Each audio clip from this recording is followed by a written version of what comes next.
nossa série de estudos sobre as doutrinas da igreja, que nós chamamos na teologia de eclesiologia, e um aspecto que nós vimos da doutrina da igreja aplicada para a eleição de oficiais. Nós vimos o que é um membro da igreja, seus privilégios, seus deveres.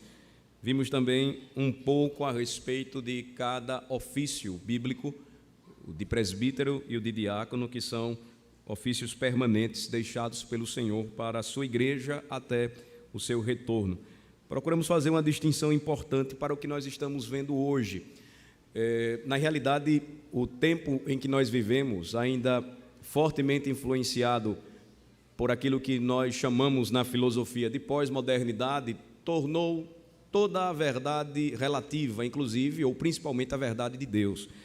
De forma que, ainda que nós entendamos que o texto só tem um sentido, um único sentido, que a Bíblia sempre trouxe um ensino, um único ensino, que entendamos que a revelação ela é orgânica e progressiva, ou seja, a revelação ela progride e o legislador, no decorrer da história da igreja, ele mesmo modificou, adaptou, aperfeiçoou aquilo que era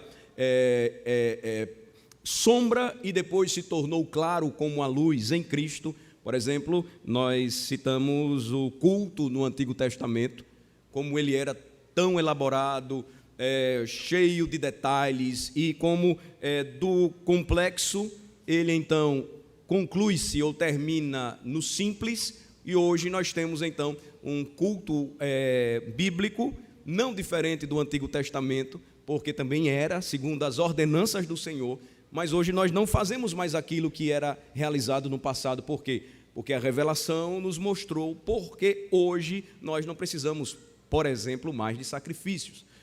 Então, a pós-modernidade e a sua influência, a sua tentativa de tornar toda a verdade absoluta relativa, por exemplo, incluiu uma série de ofícios que não existem na Bíblia.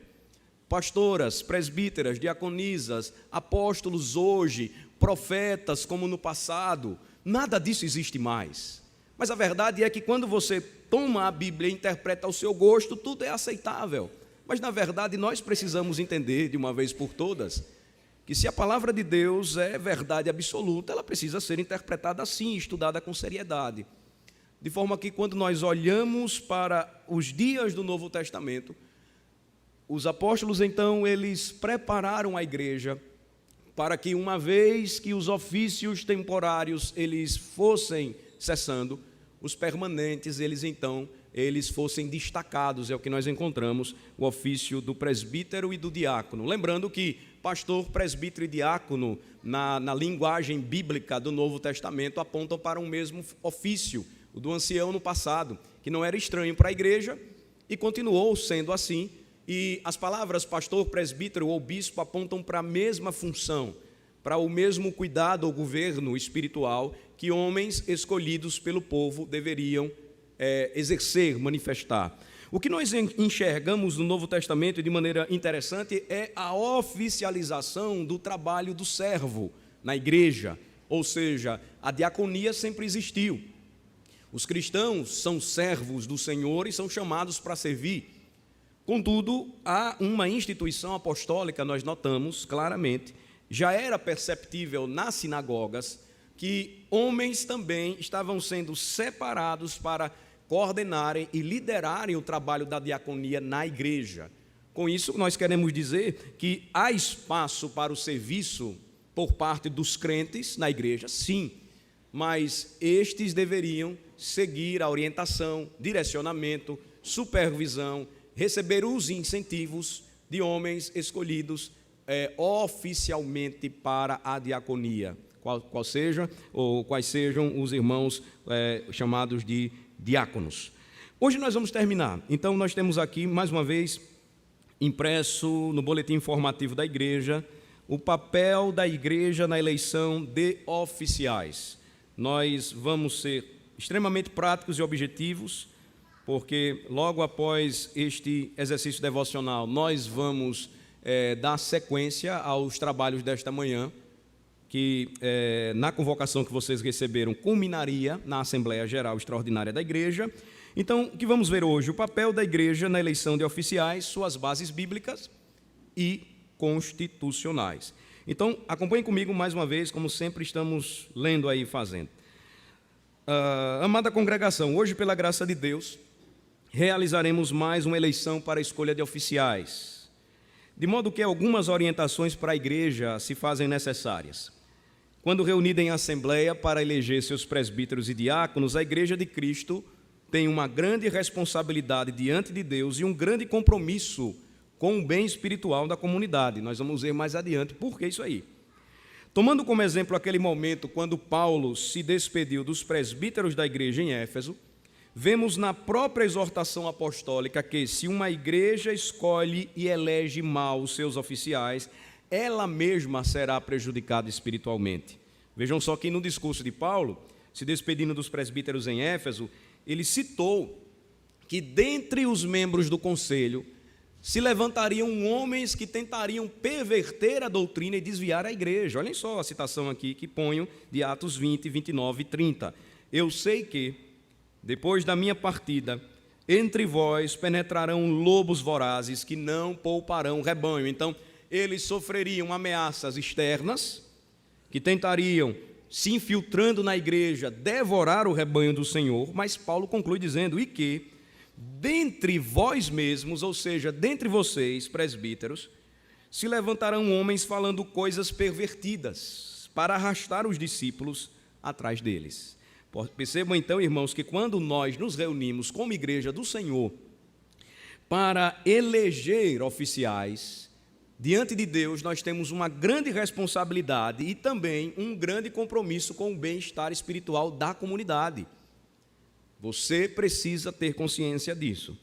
Então, bases bíblicas, mais uma vez eu vou citar aqui aquelas que nós já vimos e eu vou reforçar.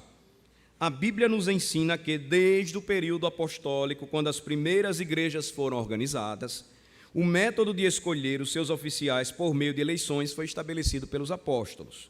Sob a orientação destes, os membros de uma igreja local elegiam seus presbíteros. Temos aí Atos 14, 23. As citações estão no texto, nós estamos aí lendo a Bíblia juntos. Vamos ler essas duas citações, Atos 14, 23 e a segunda, a de Tito 1, versículo 5. Vamos lá?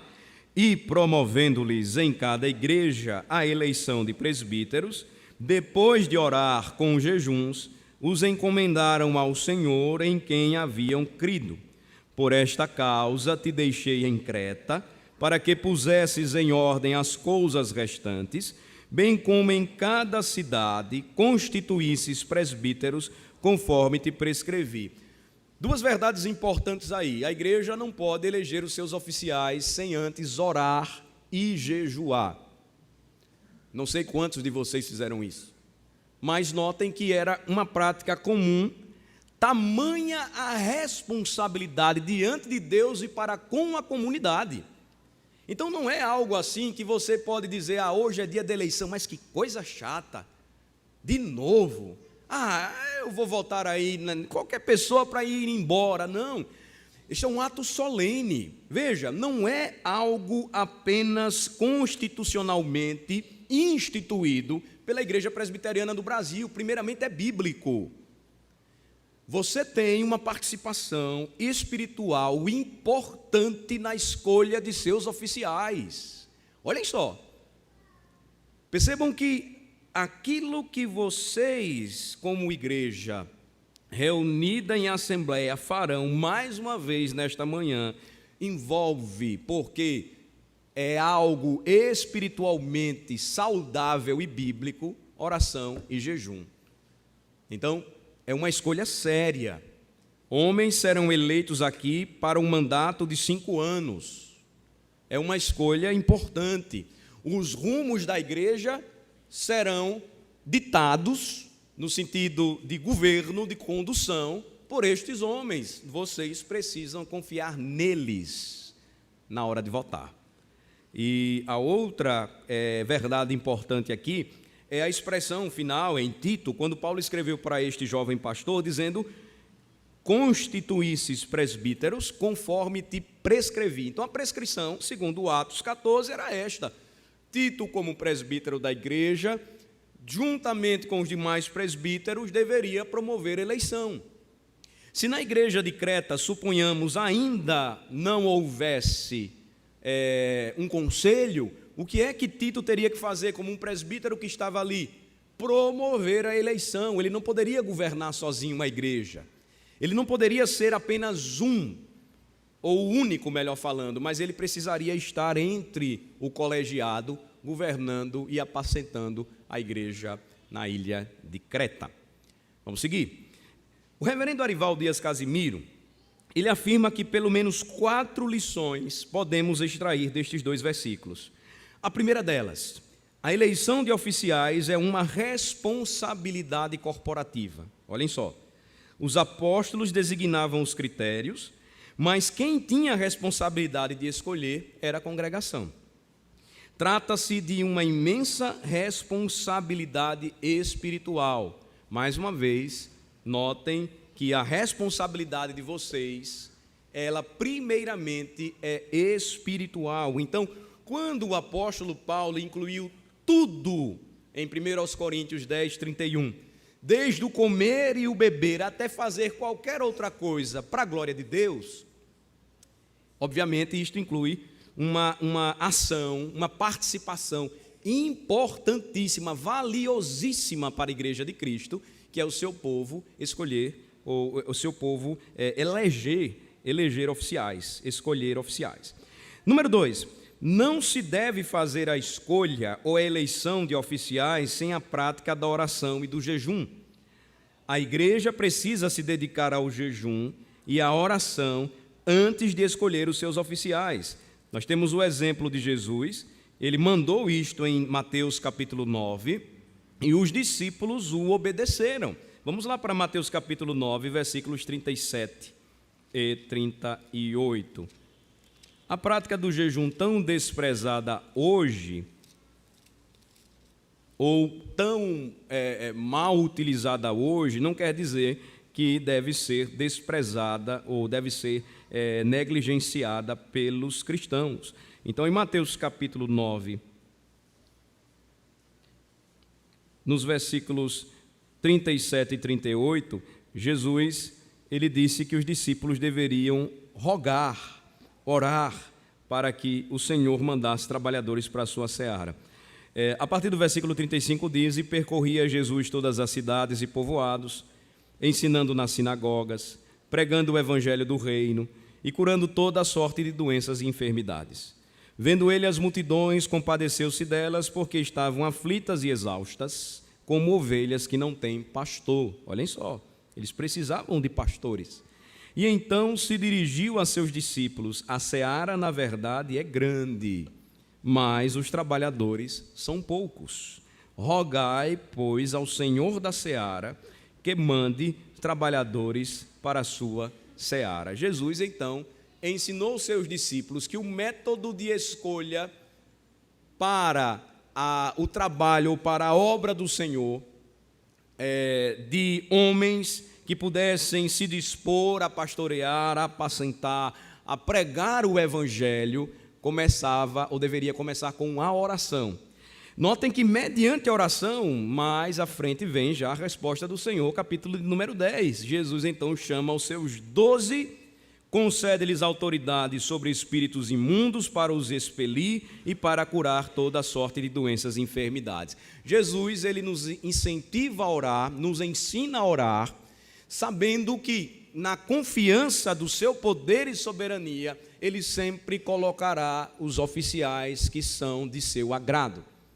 Então, a igreja, quando ora e quando ela jejua com este objetivo, ela está se colocando à disposição do Senhor.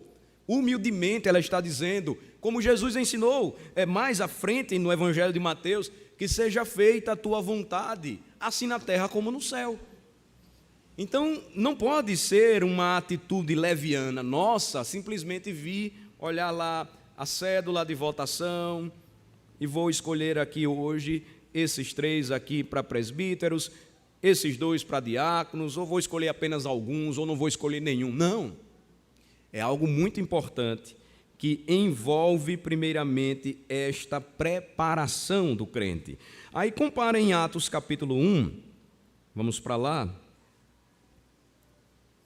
Atos capítulo de número 1, versículos 24 e 26, quando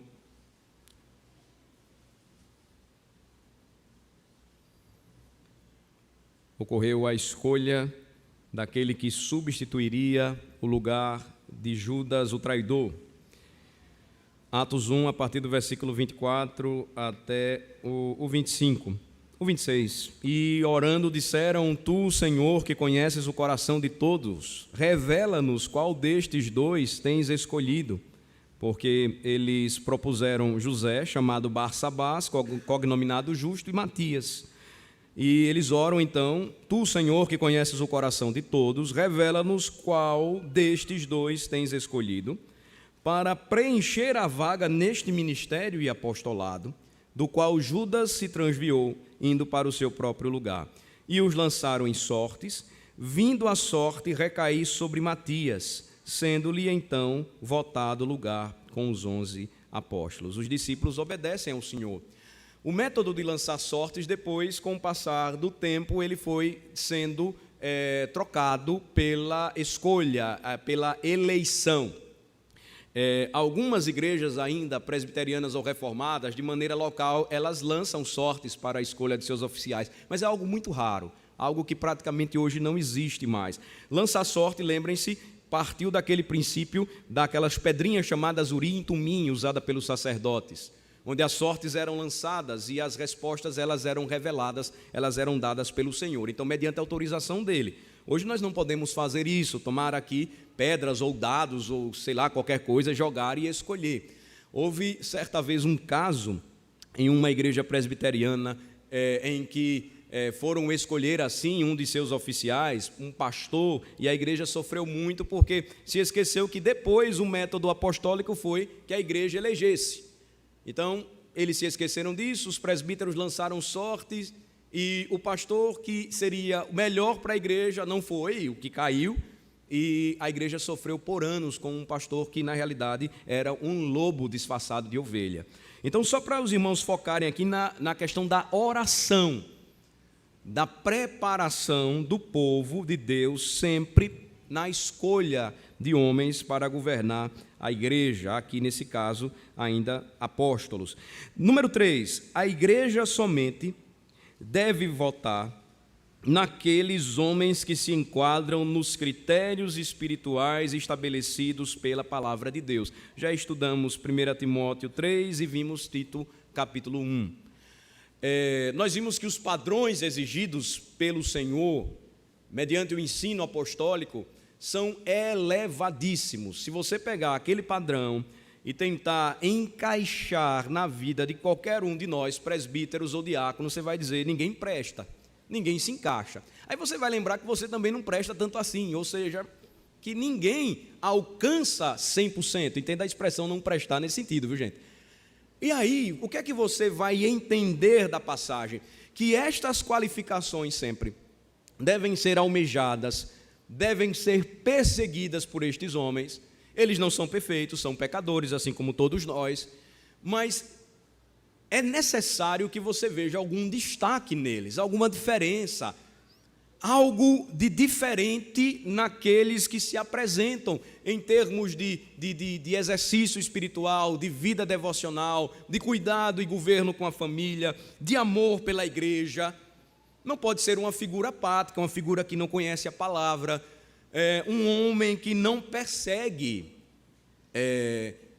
apresentar como um testemunho, pela graça de Deus, estas qualificações, esses critérios espirituais estabelecidos pela palavra de Deus. Não podem ser desprezados de maneira nenhuma. Então eu lembro a vocês, meus irmãos amados, que se nós formos analisados pelo crivo de 1 Timóteo 3 e Tito 1, sem misericórdia da igreja, ninguém vai entrar.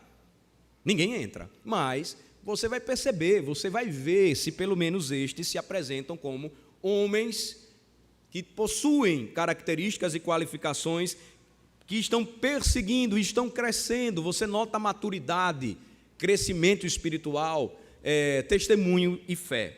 Número 4, Deus pretende que cada igreja local tenha um conselho de presbíteros. A expressão eleição de presbíteros indica que Deus não quer que uma pessoa sozinha governe a sua igreja, mas um conselho de presbíteros. Nós vimos isso em Atos, quando o apóstolo Paulo, em Atos 20, ele chamou os presbíteros da igreja em Éfeso. Lá de Mileto, ele convocou aqueles homens para ter uma conversa com eles, falar palavras importantes de incentivo, exortação e dizer os caminhos que eles precisavam seguir. Então, na igreja de Cristo não há lugar para ministérios isolados, onde homens se apresentam como principais e onde tudo deve convergir para eles, e eles determinam como as coisas devem acontecer, como tudo deve se encaixar, eles ditam os rumos da igreja. Não. A igreja, lembrem-se, irmãos, não é uma democracia. Esqueçam, o governo de igreja tem um rei, é uma monarquia de um rei, que ele não é apenas rei de um país pequeno, ele é o rei do universo. A igreja é governada por este rei, que por sua palavra e seu espírito, na instrumentalidade de homens escolhidos pelo povo, administra então toda esta gloriosa parte do seu reino que se chama a sua igreja, a Assembleia dos Crentes. Então, em última instância, quem é Senhor, cabeça da igreja, quem governa é Jesus Cristo. Então, nós não fazemos o que queremos fazer, nós procuramos seguir os preceitos, os ensinos do Senhor Jesus Cristo, nosso Rei dos Reis e Senhor dos Senhores. Assim sendo, a igreja precisa encarar com muita responsabilidade a eleição de oficiais. O progresso da igreja depende de uma liderança escolhida por Deus. Isso é importante. E aí a base constitucional aqui, ela se segue apresentada, mais uma vez, para que a gente não esqueça e sejamos incentivados a estudar mais esse assunto. A igreja presbiteriana é conciliar, isto é, ela é administrada e funciona bem por meio de seus concílios. O concílio da igreja local é o conselho. Este foi constituído ou eleito pela Assembleia no ato da sua organização eclesiástica como igreja local. 13 de dezembro de 1901, foi quando tudo começou. Então, há 115 anos, a Igreja Presbiteriana de Aracaju, ela é governada por um conselho. O conselho tem as suas competências exclusivas, mas a Assembleia reservou para si algumas competências exclusivas. Dentre estas, a principal, artigo 9º da nossa Constituição. A Assembleia Geral da Igreja constará de todos os membros em plena comunhão e se reunirá ordinariamente, ao menos uma vez por ano, e extraordinariamente, convocada pelo Conselho, sempre que for necessário, regendo-se pelos respectivos estatutos. Compete às Assembleias, parágrafo 1º, aqui eu estou apenas apresentando o destaque em negrito, eleger pastores e oficiais da Igreja. Existem depois outras competências, mas foquem na de hoje. E notem que a primeira competência da Assembleia é esta, dada a sua importância espiritual: eleger pastores e oficiais da igreja. A eleição de oficiais por parte da Igreja de Cristo é, sem dúvida alguma, uma de suas principais prioridades espirituais. Cada membro da igreja deveria considerar biblicamente o ensino sobre a doutrina da igreja para o seu bem e para o bom desenvolvimento espiritual da igreja. Cada irmão, observem, precisa levar a sério essa sua responsabilidade diante de Deus. Finalizando, eu concluo a última pastoral lembrando a vocês o seguinte: evite eleger um oficial usando os seguintes critérios. Primeiro deles, primeiro critério a ser evitado: simpatia. eu vou votar nele porque ele é muito simpático. Isso não é critério para você eleger um oficial. O oficial de igreja não deve ser um indivíduo que entra e sai e não fala com ninguém. Mas simpatia só não adianta, ele precisa ser simpático, isso deve ser uma característica do oficial, mas você às vezes tem um oficial mais sério, não mal educado, mas não é aquele indivíduo tão expansivo, mas que é um homem de bom testemunho, que domina a palavra. Às vezes você tem um diácono muito calado, mas pronto para servir, para assistir. Então, ele não é aparentemente uma figura simpática, é aquela figura política que em todo lugar ele está falando com todo mundo. Então, cuidado para não votar em alguém porque ele é muito simpático. Simpatia não é critério para você escolher um oficial, ainda que ele deva ser. Interesse, eu vou votar nele porque ele defenderá os nossos interesses no conselho ou junta diaconal. Aí a gente vai fazer da igreja um sindicato. Não existe isso não.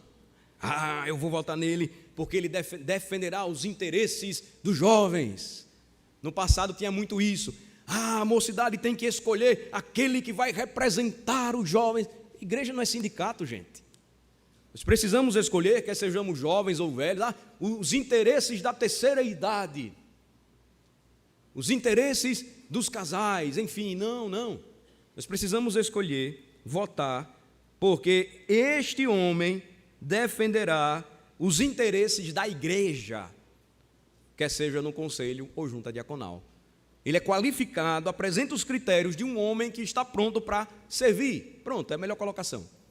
Então, não votemos seguindo o critério do interesse. Ele é interessante para mim. Ele vai me dar alguma coisa em troca. Às vezes a gente até gosta de brincar, né? Eu vou votar em você, olha, eu vou lhe cobrar aquilo que você prometeu que ia fazer para mim. Não vamos trazer aquilo que é tão comum lá fora para dentro da igreja, não. Porque lá fora não deveria funcionar assim também, não. Um político deveria ser, por vocação política, um homem chamado para servir o povo, e não minorias, representando minorias. É difícil isso, é difícil, mas na igreja nós precisamos trabalhar a mente e o coração para não votar por interesse de maneira alguma. Faixa etária, eu vou votar nele porque ele é novo, ou porque ele é velho, e a nossa igreja precisa de sangue novo, ou gente experiente. Lembrem-se, um dos critérios para que um homem de Deus seja um bom oficial é que ele seja maduro. Maturidade, às vezes, não implica em ser alguém mais velho. Davi, no Salmo 119, diz que ele era mais sábio do que os velhos de Israel, e ele conclui porque ele meditava na palavra de Deus. Às vezes você tem pessoas mais velhas na igreja, com 30 anos, 40 anos de igreja, e que ainda não aprendeu o evangelho, que não cresceu em maturidade espiritual, que ainda age como se fosse um menino, um bebê espiritual, querendo leite ainda. Então, não votem por conta da faixa etária. É importante que a igreja ela entenda as suas fases e transições. É importante que os oficiais mais velhos estejam interessados em formar futuros líderes. E é bom que haja no conselho a presença de homens mais maduros e experientes e homens jovens, crentes, que agora querem aprender. Isso é importante. Mas cuidado, faixa etária nem sempre define aquilo que a gente aprende na Bíblia.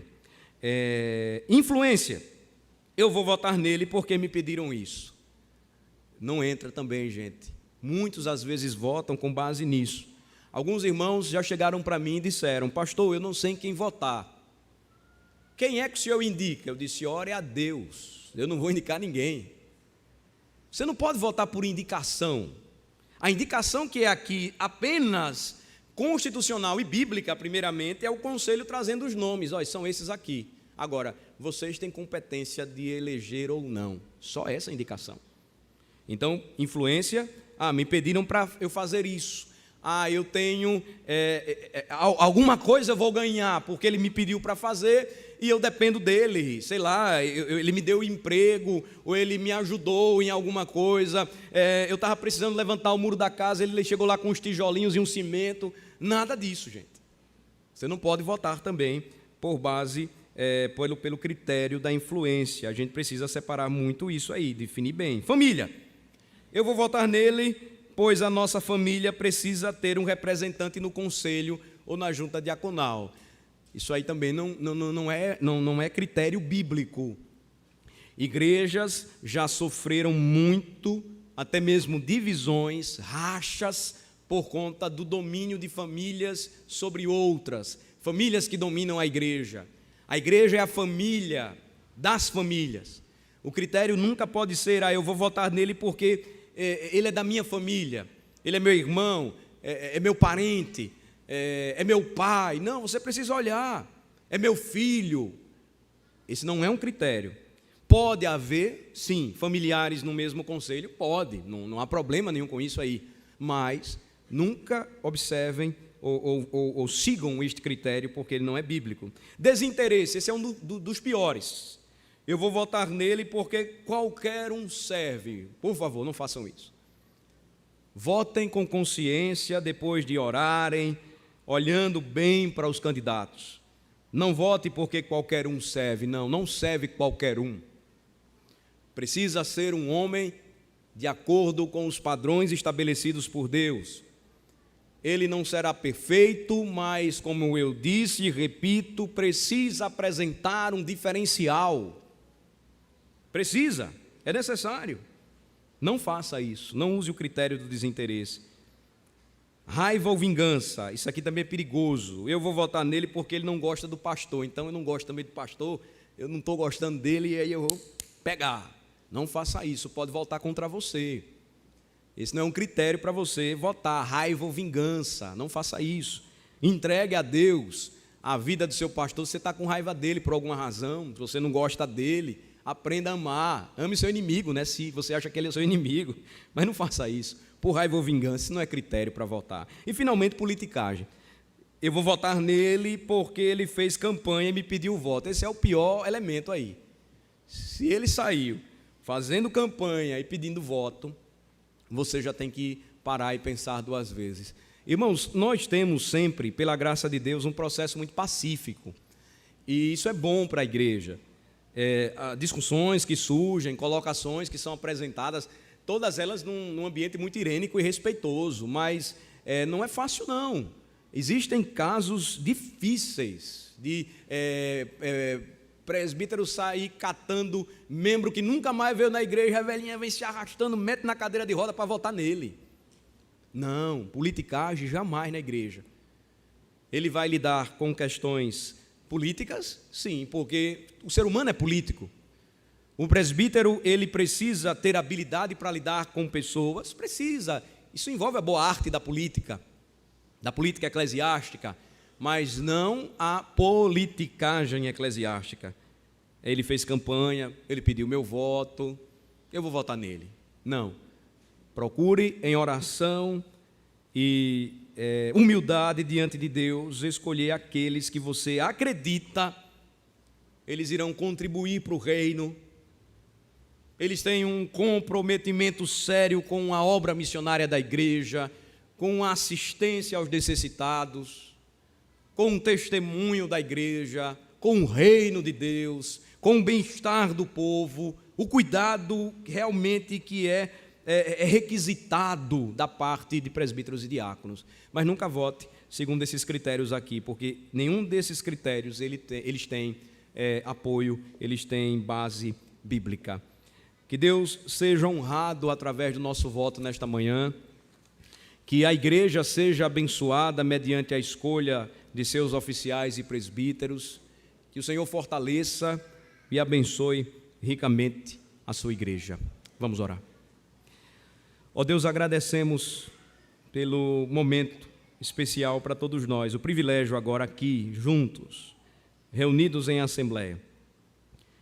Nós estamos fazendo aquilo que primeiramente é dever nosso e também privilégio, em Cristo Jesus, em Tua presença, nós nos encontramos para orar e louvar ao Senhor e ouvir instruções da Tua palavra. Agora, Senhor, seguiremos os passos seguintes, pedimos a Tua bênção sobre o Teu povo e pedimos que a confirmação venha daquilo que o Senhor mesmo já determinou. Que o Teu povo, que se chama pelo Teu nome, tenha consciência de sua responsabilidade espiritual, compromisso espiritual, de servir ao reino, de estar disposto a servir a Tua igreja, que é o Teu corpo, também mediante a escolha de seus pastores, de seus diáconos, dos seus oficiais. Nós pedimos isto ao Senhor, rogando as Tuas bênçãos, em nome de Jesus. Amém.